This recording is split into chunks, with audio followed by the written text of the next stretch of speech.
कहानी है रामपुर गांव की, जहां के मर्द महिलाओं को हमेशा नीचा दिखाने की कोशिश में रहते। अरे अभी तक खाना नहीं आया, क्या मुझे एक और शादी करने की जरूरत है? नहीं जी नहीं, ऐसा मत करना, वरना मैं कहाँ जाऊंगी। खाना लेकर मैं अभी आई जी। गांव की पंचायत में भी फैसले हमेशा औरतों के खिलाफ ही रहते। मैं जो फैसला सुनाता हूँ वो भगवान की आज्ञा होती है। इस लड़के ने अपने मन से शादी करके अच्छा नहीं किया। लड़के को घर भेज दो और इसकी शादी इसकी जाति की किसी लड़के से करवा दो, लेकिन ये लड़की, इसे तो गांव के बाहर निकाल दो।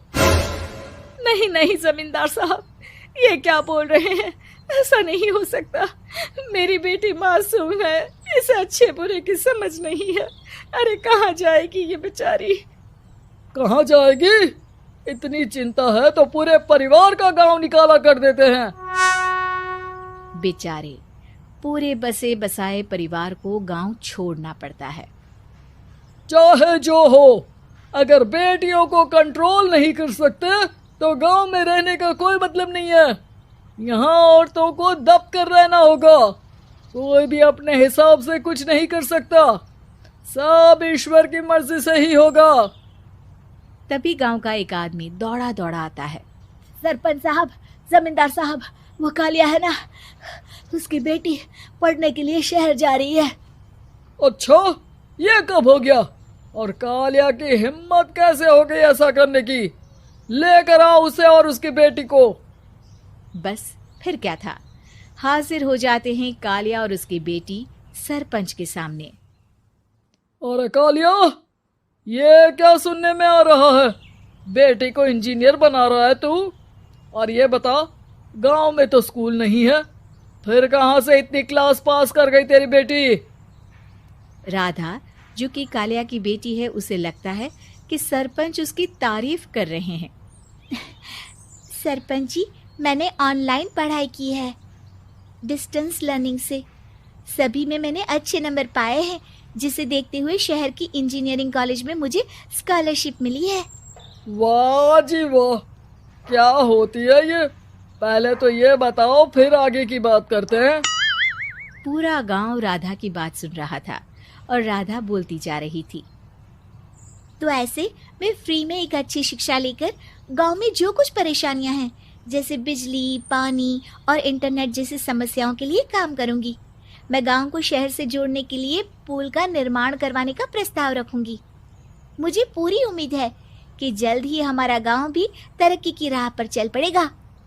राधा की बात सुनकर सारे गांव वाले ताली बजाने लगते हैं।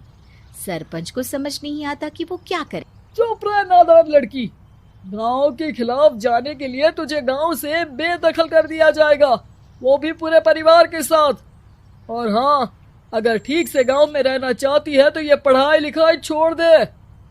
हम तेरे लिए गांव का कोई होनहार लड़का देखेंगे। तभी गांव का एक आदमी बोल पड़ता है। अरे नहीं नहीं सरपंच जी, राधा बिटिया जो बता रही है, अगर वैसा हो जाए तो हम लोगों को पैसा कमाने के लिए बाहर नहीं जाना पड़ेगा। हाँ जी, और ना ही कोसों दूर पानी के लिए भटकना पड़ेगा। हमारे बच्चे भी अच्छी पढ़ाई कर सकेंगे और आगे बढ़ेंगे, ना कि हमारी तरह खेती करते बैठेंगे। क्यों गांव वालों, राधा बिटिया का साथ देना चाहिए ना। सरपंच देखता है कि गांव राधा के साथ है तो वो चुप हो जाता है। वो घर आकर अपने सलाहकार से बात करता है, जो बहुत ही चालाक किस्म का इंसान होता है। अरे सरपंच साहब, आपको बहुत ही होशियारी से काम लेना पड़ेगा। एक बार गांव तरक्की कर गया, यहाँ के बालक पढ़ लिए तो कोई ना पूछेगा आपको। और फिर ये जो बेटा और बेटी है ना आपके, इनको भी आम लोगों की तरह ही जीवन जीना होगा। हाँ, लेकिन करे तो क्या करे? वो ना आप मुझ पर छोड़ दीजिए, बस मैं जैसा बोलूं करते जाइए। अगले रोज सुबह जब गांव वाले सोकर उठते हैं तो राधा के घर के बाहर और साथ ही वो लोग जिन्होंने राधा का सपोर्ट किया था, उनके घर के आगे लाल रंग से कल आऊंगी लिखा होता है। कल आऊंगी, यह क्या होता है? अरे यह तो खून से लिखा है, लगता है कोई भूत प्रेत या चुड़ैल का साया है। चलो सरपंच जी के पास चलते हैं। सभी सरपंच के पास जाकर उसे सारी बात बताते हैं। अरे ये तो बड़ी मुश्किल की बात है। चलो मैं एक बाबा को जानता हूँ, उन्हें बुला लेता हूँ। सरपंच बाबा को लेकर गांव के घर के बाहर जाता है। ओहो, तो ये वो चुड़ैल है जो उन लोगों को निशाना बनाते हैं जो गांव को बदलने का सपना देखते हैं। वो गांव को ऐसे ही संपन्न देखना चाहती है। वो नहीं चाहती कि कोई बाहरी यहाँ का कायाकल्प करे। क्या तुम लोगों में से किसी ने गांव को बदलने की सोच रखी है? तभी राधा की माँ रोते रोते आती है। मेरी राधा घर से गायब हो गई है। अरे कोई तो बचाओ, मेरी बच्ची कहाँ गई?